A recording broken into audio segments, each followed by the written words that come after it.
পরমদয়াল শ্রী ঠাকুরের যাজক অধ্যক্ষ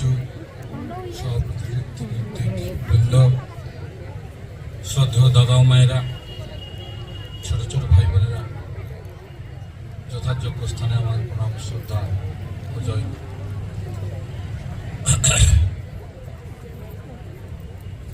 আমি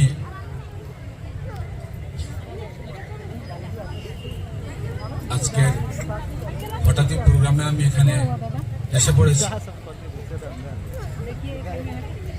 ঠাকুরের দয়ায় সবাই তো আমন্ত্রিত, আমিও আমন্ত্রিত হয়েছি। আসার কথা নয়, তবু এসে আপনাদের সাথে পেয়ে নিজেকে অত্যন্ত সৌভাগ্যবান মনে করছি।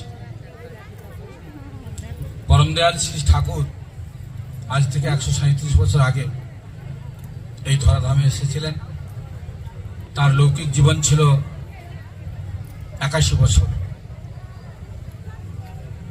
আমি যখন মেডিকেল কলেজে পড়াশোনা করি,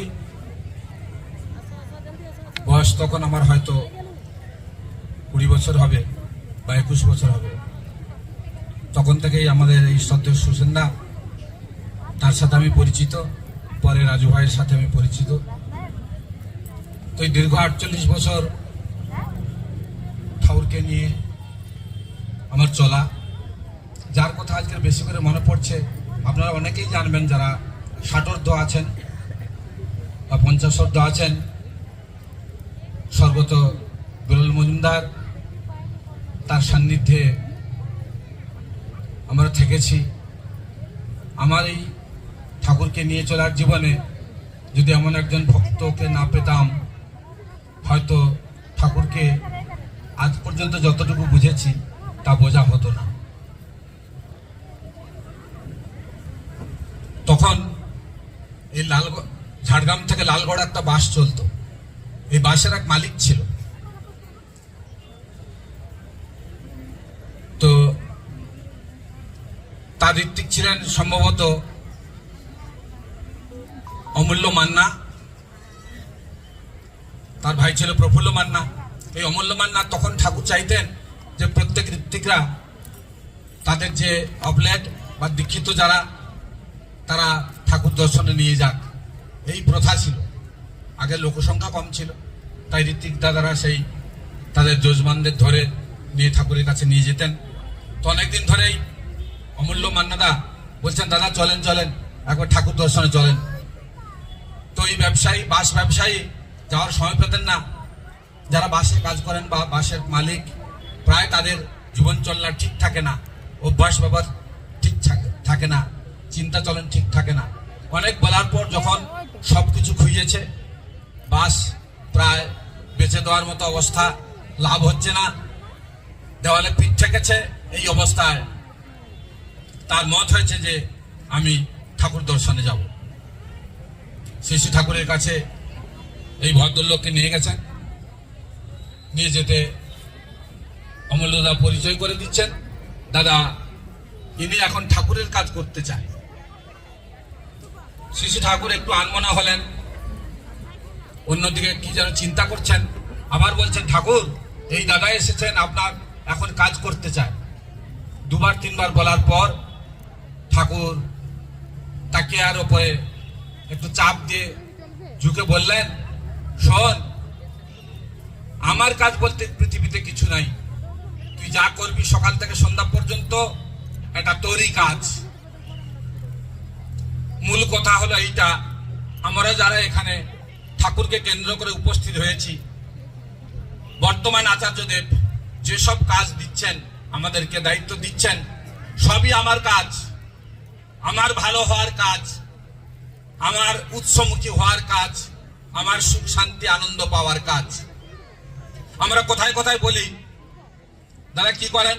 না দাদা এই ব্যবসা করি আর ঠাকুরের কাজ করি। আমরা যারা ঋত্বিক দীক্ষা দিয়ে বলি যে আপনি আজ থেকে ঠাকুরের কাজ করবেন। শ্রী ঠাকুর বলছেন, ঠাকুরের কাজ মানে আমি যেটা বুঝি সেটা বলছি, বোধে যেটা এসেছে। ঠাকুরের কাজ মানে আমার আনন্দে থাকার কাজ, আমার সুস্থ থাকার কাজ, আমার দীর্ঘায়ু হওয়ার কাজ। কারণ বর্তমানকে আমি যা দেখছি, বর্তমানকে উপভোগ করার জন্য আমি ঠাকুরকে ধরেছি। অতীতে কি হবে, পরবর্তীকালে কি হবে, আমি যদি চোখ বুঝেই দেখতে পাবো না কিছু। অতএব আমি যা করবো আমার এখনের জন্য।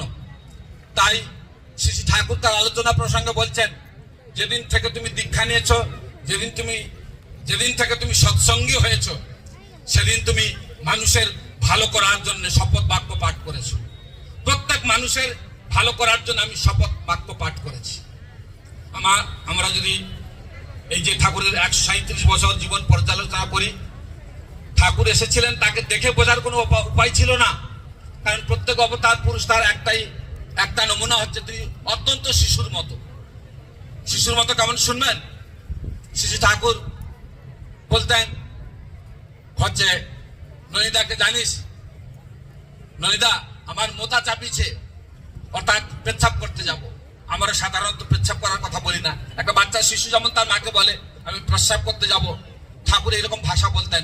তার একটা নমুনা বললাম, আমার হাগা চাপিছে, আমি হাঁটতে যাব, অনুমতি নিতেন। এত শিশুর মতো ছিলেন। এছাড়া সহজে ঠাকুরকে বোঝা যেত না। ঠাকুর আড়ালে গেলেন, আমার চর্মচক্ষু দেখার সৌভাগ্য হয়নি। আমি মেডিকেল কলেজে থার্ড ইয়ার পড়াশোনা করি, তারপর শ্রী বড়দাকে দর্শন পাই। ঠাকুর রেখে গেলেন তার যোগ্য জ্যেষ্ঠাত্মজ পরম পূজ্যপাদ শ্রী বড়দা। পরম পূজ্যপাদ শ্রী বড়দা এসে কি শেখালেন, আমার চোখে যা ধরা পড়েছে, তিনি দুটো জিনিস তার কাছ থেকে পাই। একটা হচ্ছে সময়ের দাম, যাকে দেখে পৃথিবীর যে কোনো মানুষ সময় মিলাতে পারে। পরম দয়াল শ্রী ঠাকুর আলোচনা প্রসঙ্গে বলেছেন, যে সময় মতো কাজ করতে পারে না, যে সময়কে মেনে চলতে পারে না, তার দ্বারা পৃথিবীতে বড় কোনো কাজ হবে না। তার দ্বারা বড় কোনো কাজ হবে না। আমি যখন প্রথম মেডিকেল কলেজে পড়ে ঠাকুর বাড়ি যাই, প্রার্থনায় বসেছি, আমি একজন দাদাকে জিজ্ঞাসা করলাম, দাদা কত বাজে? সঙ্গে সঙ্গে আমাকে রিপ্লাই দিলেন, আপনি নতুন এসেছেন বুঝি? আমি তো অবাক হয়ে চাইলাম, কি করে বললো, কি করে জানতে পারলো? দেখছেন না শিশু বড়দা এলেন, প্রণাম করলেন। শিশু বড়দা এসে প্রণাম করেন, ঠিক 1 মিনিট আগে শিশু ঠাকুরকে আসনে বসলেন, বইটা দেখলেন, হাফ মিনিট চলে গেছে, আর হাফ মিনিটে 3টে শঙ্খ বাজে। 5টা 10 মানে যখন শঙ্খ বাজলো 5টা 10 হলো, তারপর প্রার্থনা আরম্ভ করেন। আমরা কি করি, 5টা 10-এ প্রার্থনা আরম্ভ করি। আচার্যদেবকে দেখবেন ঠিক 30 সেকেন্ড আগে 3টে শঙ্খ বাজলো, প্রণাম মানে প্রার্থনা শুরু হলো। তার কাছ থেকে আমরা শিখেছি। শ্রী ঠাকুর বলছেন যে সময় মানতে পারে না, এই সময় যে মানতে পারে তার দ্বারা বড় কাজ হয় না। এটা কেমন জানিস, এটা টিবি রোগের মতো, যাদের অভ্যাস সময় না মানা, কালক্রমে দেখা যায় তারা টিবি রোগগ্রস্ত হয়। এটা শ্রী ঠাকুর অনুকূল চন্দ্রের একটা শ্রীমুখ থেকে বলা।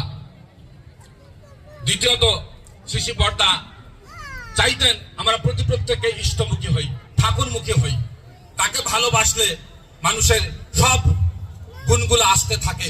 তিনি সদা সর্বদা আমরা যাতে ইষ্টপ্রাণ হই, ঠাকুরমুখী হই, ঠাকুরকে ভালোবাসি, এটা শিখিয়েছেন। পরবর্তীকালে শ্রী বড়দা যখন চলে গেলেন পুরীতে, তারপর দেখে গেলেন তার জ্যেষ্ঠাত্মজ শ্রী দাদাকে। শ্রী দাদা কি করলেন না, ঠাকুরের ইচ্ছা পরিপূরণে ব্রতী হলেন। কি ব্রতী হলেন না, যাতে করে কোটি কোটি দীক্ষা হয়।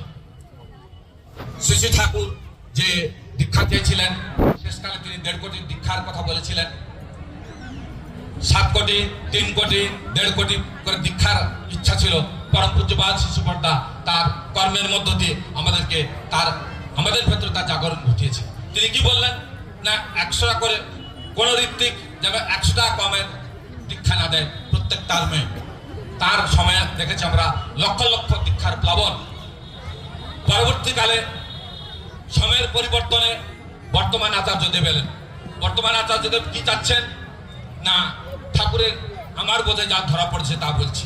তিনি চাচ্ছেন যে প্রত্যেকটা মানুষ সুস্থ হোক, প্রত্যেকটা মানুষ তার হারিয়ে যাওয়া যেসব সন্তান শ্রী ঠাকুরের দীক্ষা নিয়েছে, প্রায় আমরা দেখি অন্য ধর্ম প্রতিষ্ঠানে দীক্ষা একটা কানে মন্ত্র হলো, তারপর কি করছে না করছে তার দেখার দরকার নেই, শুধু কানে কানে দীক্ষাই দেওয়া চলছে।